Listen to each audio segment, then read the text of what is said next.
Okay, hello again. My name is Tomlins Nyback, and this is 365 Days to Racial Change. We're going to just jump right in. We'll get our material out of the way first. We're informed by a very learned man about the issues on race that we're going to talk about today. And one of his books, very important work, A Black History Reader, 101 Questions You Never Thought to Ask. That was the first book I read, and I watched videos and just have been on fire for a long time.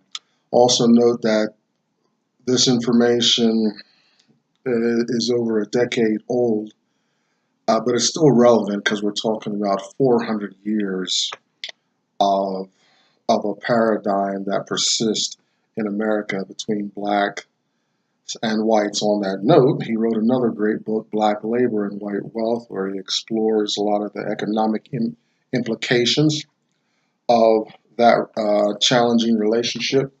And finally, his third book, not his last, Powernomics, National Plan to Empower Black America. And I think it's well on the way.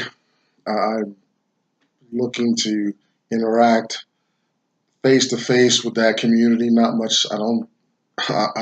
It's surprising I'm here doing a big online campaign, but I really I would like to be with people. So we're working on that. I'm working on that. And finally, because I want to recognize how literature and stories impact past literature and stories impact today's life, is we're also going to look at a very important work compiled back in the mid-1800s by Harriet Beecher Stowe, and a white abolitionist woman, fictional work about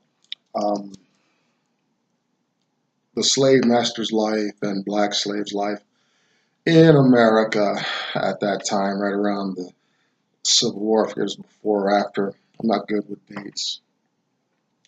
So I want to get right into it.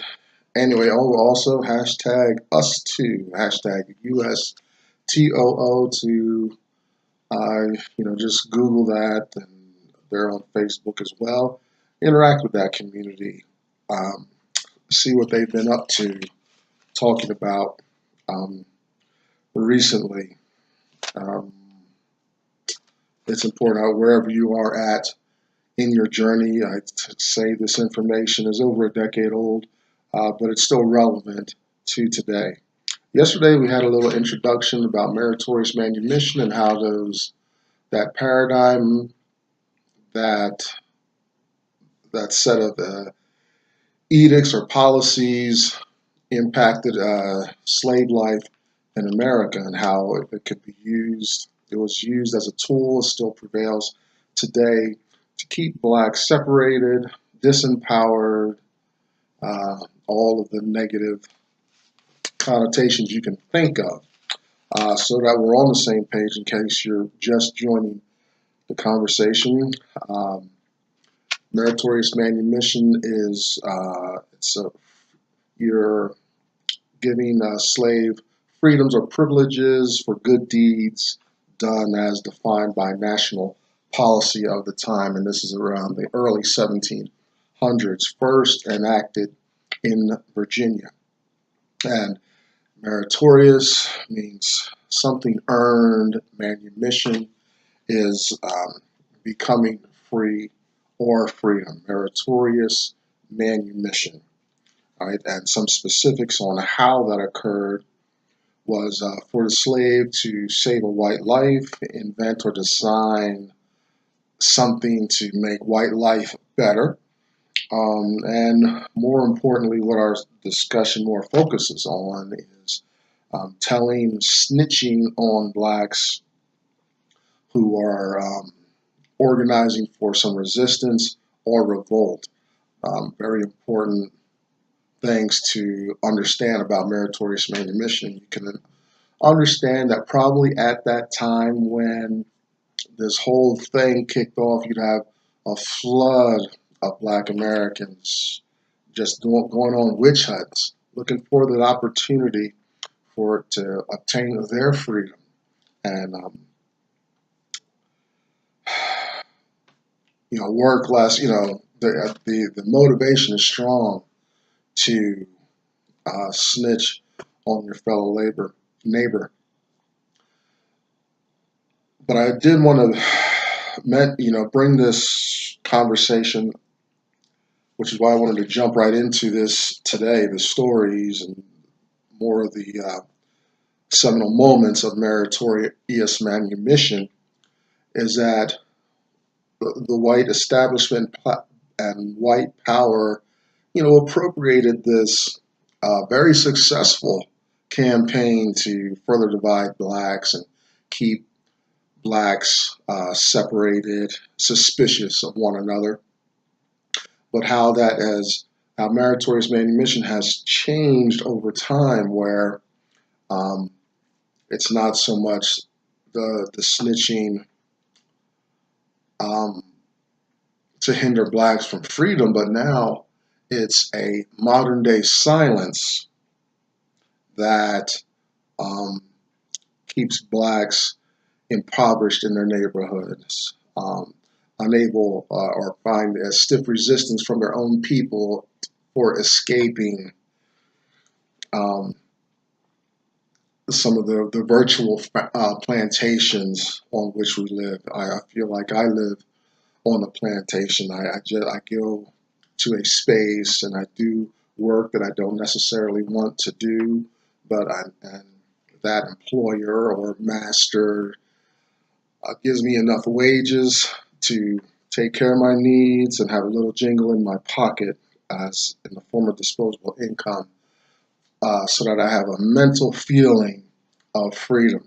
I come and go. I can even quit if I want, but if I quit, then who's going to pay the bills or keep my economic life flowing? So I get just enough of an economic carrot to stay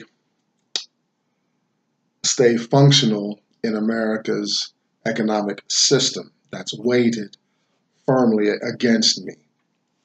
Okay, so this modern day silence correlating with Meritorious Manumission works in the favor of whites. It worked in the favor of whites to divide the black community back in the 1700s.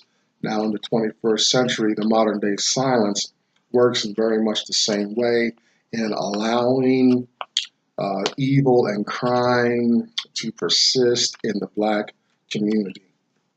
And it's very sad because blacks engaging in this behavior. I have a drug history as well, drug usage. So I've built villas in South America, and I've supported the Hispanic cause in some ways, a group that is competing with blacks for wealth and resources, and has actually overtaken them as far as their status in America. This kind of criminal activity, not just drugs, but any criminal activity, keeps white law officers in their high income jobs, keeps law enforcement alive, keeps the judicial system going, the penal system going, and and blacks go there doing this free labor for the white power. And it's sad. Once my eyes are open, I've been kind of born again here in America, in understanding the roots and specific functions of these institutions, where they get so much ammunition and resources, still resting on the backs of black America. And it's very sad to see. Yes, other groups have their element, but by far and large, the majority of the minority, which is black, bears way too much weight and responsibility to uphold those institutions that are hostile to black achievement and accomplishment. So there's our definitions, some of the parameters of meritorious manumission. It's designed to keep blacks non-threatening, divided, keep them hunting for personal gain in American life.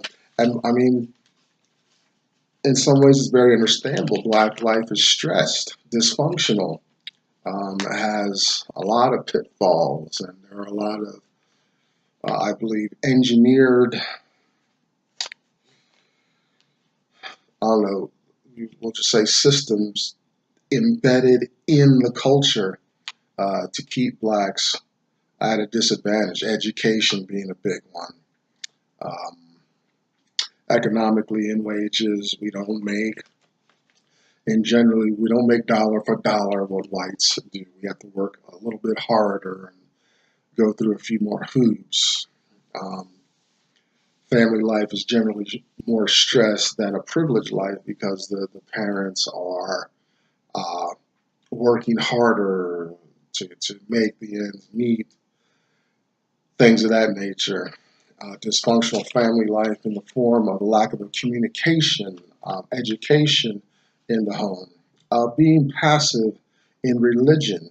You know, these things are detrimental, deleterious to black life, and we need to get a handle on that. I remember when my father died, I was having a conversation about some of his assets that he passed on to me. I was talking to his wife, and I mentioned to her, well, this is great news, but we've not talked about it. And she got real defensive and went into a deep denial about the need to talk about these things. I'm like, it's pretty important, because at the time that this awesome opportunity came to me, we had not discussed it. Therefore, a lot of methods and modes of maintaining this thing were outdated. I was not in a position to maintain it. A lot of just a comedy of errors because blacks don't communicate that type of thing. He just made this great opportunity, and because there was no economic education in the home or communication around that type of thing, I was not able to maximize on that opportunity at the time. So it gets chalked up to another learning experience. I hope that you are making sure that your children or people under your care have economic intelligence, awareness, have a language, understand the long view, and things like that. Those kind of things are absent in my home. That's another type of the spirit of meritorious manumission that I find identifiable in American life. So we want to talk about a guy named Will. Was the first, I guess, noted recipient of meritorious manumission, and Will, he was instrumental in informing about a possible slave revolt in South Carolina. In return for his information, he was given papers that gave him all the privileges and rights, excuse me, of a free Negro. Now remember, back in 1638, down in Maryland, or up in Maryland from, I guess, where Will was sitting, there was that edict that said that blacks shall not enjoy the same privileges and rights of white folks. And 1663 in Maryland, the law was stated that black Negroes shall be slaves. So rights and privileges of a free Negro in 1700s colonized America, it couldn't have been all that great. the Negro black person didn't have access, maybe to land ownership. The freedom for them at that time may have just been in the form of freedom of movement, to go, maybe go up north and look for some opportunities, things like that. But the freedoms and privileges of a black person was not like the economic opportunities and advantages of a white person at the same time in that same space. All right, so it's fine. He got again something Dr. Anderson talks about. He got the symbols of freedom, but he didn't get real economic power. He was not accorded that. The papers were clear of a free Negro, not of a free person, free individual, not access to white privileges or anything like that, not white wealth at all. So while he can move about freely, he's free to engage and interact in a powerful white economy, an economic system, but he's still a slave. He's a guy that can go around. He's still at the mercy of a powerful white institution. All right. This news and the implementation of Meritorious Manumission, as you can imagine, sparked an epidemic of slaves wanting to stake their bid, an opportunity to inform and to receive these merits and these privileges and access. I'm sure it looked like the grass is greener, the heaven's on the other side, and the activity degraded black communal life because now there's a level of suspicion that's going to lay heavily on the black community. Who do you trust and all that? We already talked about families being torn apart, slaves being sold. So the community is always in this upheaval. Just like this motion of my finger. Think about your little gerbil or hamster in the cage, just running on the wheel, having a good old time, but it's going nowhere. And that was design. That was the design. The white masters didn't want the slaves to be at ease in any area of their life. The mandate is real simple. Keep this group off balance, on edge, suspicious, paranoid, afraid, during through that time, upwards of one slave a day was lynched, murdered in some way. So you got this reign of terror going on, and now because of this black skin, you've been drafted into some kind of deadly type of lottery.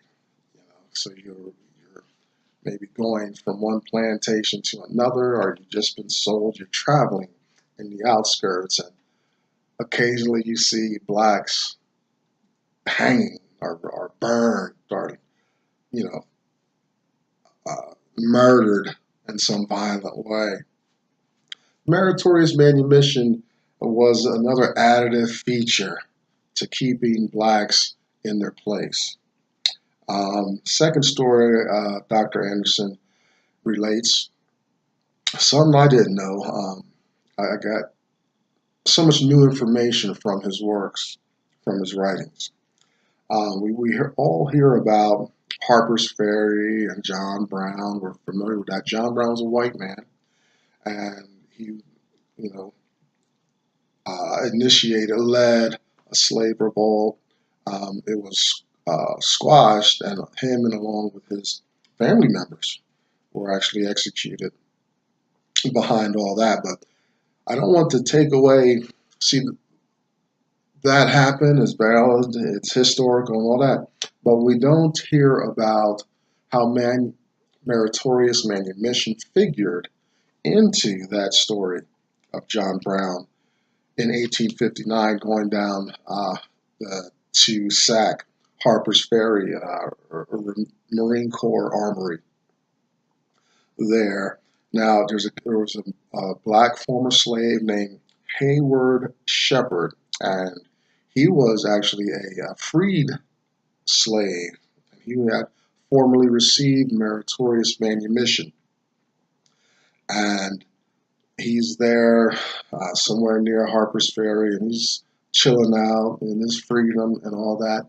But he's been so indoctrinated into the system that he's still looking out for opportunities to inform the white power about any type of black uprising. He sees John Brown approaching and intends to inform. The story's not quite clear to me how far he got, but as I tell it, maybe we'll figure it out. So he's intending or making a move to inform, alert the town. John Brown's people shoot Hayward Shepherd, kill him in the street, and I guess there's a lot of commotion, and there's a lot of activity now around this incident and who was shot and things like that. So the town's response, after they took care of John Brown and got all that straightened out, the town's response was to give Hayward Shepherd a statue, to commend him for placing the needs of whites ahead of and on top of the needs of blacks. On a moral note, where we land about the validity of slavery, Hayward Shepherd was all in. He was a recipient of that meritorious manumission process, born out of the slavery system. So he was all in about informing whites about dangerous blacks or blacks that appeared threatening. He was all in. Something interesting to note is that this system was so normalized, especially in the South, that Dr. Anderson writes in one of his works how upwards of 6,000 blacks owned black slaves, in America before the start of the Civil War. That's how normal slavery had become. So it's incredible to think about how powerful, how large, and how big this institution is. That's why I get so excited about it, because something that foundational to the creation of so powerful a nation doesn't go away overnight, doesn't go away with a few marches and a little public awareness, and even assassinated leaders. This is a system that made America great, and it hasn't gone very far at all. So, bringing that forward into the 21st century, we can find plenty of safe blacks practicing a type of meritorious manumission. I talked about modern day silence as a type of meritorious manumission. Meritorious manumission is this invisible mindset imposed on blacks that keeps whites in power and keeps blacks sequestered without walls, without erecting gates, physical walls and gates. but there are barriers embedded within the society that keeps blacks very confined and restricted into how they move about in society. Blacks that are overtly or obviously intent on making some noise about blackness in America are addressed and punished. Colin Kaepernick, great example. NFL athlete, making lots of money, yet he's going to show some resistance, some independent thought towards this plane of the Star Spangled Banner and where his allegiance lies. And I don't know why Colin Kaepernick did it. I didn't follow enough along. But I'm talking about the point of a black man being so active and independent in American life. Those things don't persist for long.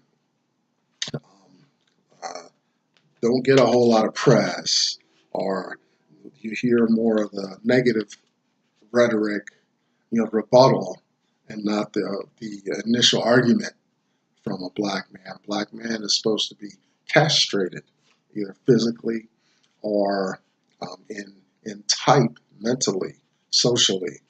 Is powerless and always be so nice and how you say, like vulnerable in America. And their rewards, we have a lot of examples in theater, in politics. You just don't find anyone directly addressing blackness in America. Now, part of that's kind of a good thing on this note, that I think blacks should organize, grow, and compete quietly, just like Hispanics do, except for Cinco de Mayo and their grand gatherings every Sunday in the park, right? I envy that, actually. Or the Asians, boy, they'll just smile at you, and but they're quietly getting it done. Economically, they're just underneath white people in America. White people, they don't care. They're just dug in to the system. So some examples of modern day manumission could be in the form of endorsing black leaders who are doing nothing for blacks. You don't even, it's interesting, black leaders, they don't even have to run on a black platform, but they still get a black vote, and the black community gets nothing. Watch out for those supporting integration. Civil rights and social integration was a failure, according to Dr. Claude, and I tend to believe those are symbols that did not get us any meat out of this wealth system in America. Blacks advancing white interest before blacks believing that elevation of white concern is necessary for black improvement. In some ways, that's almost kind of right. It's not the idea situation, but you will notice that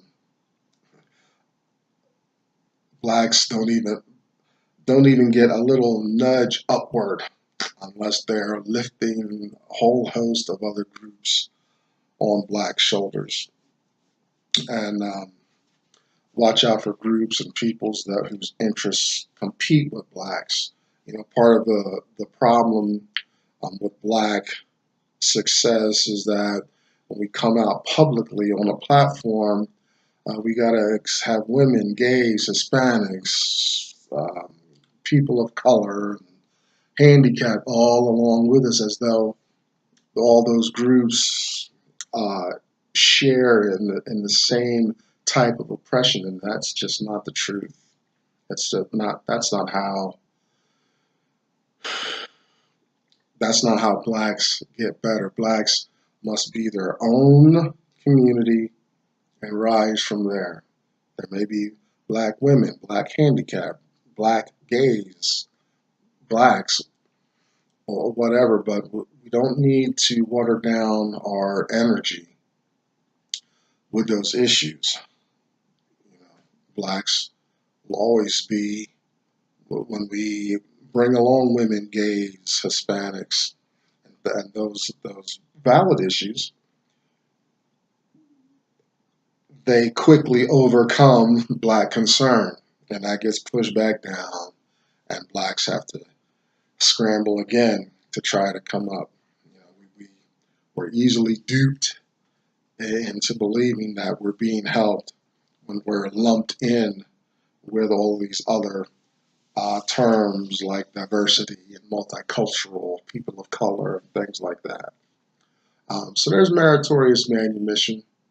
We'll come back to it again. In some ways, we'll see it in Uncle Tom's Cabin and other aspects of Black life in America. I'm Tomlin's Nyback. Thanks for spending some time with me again on this 365-day challenge.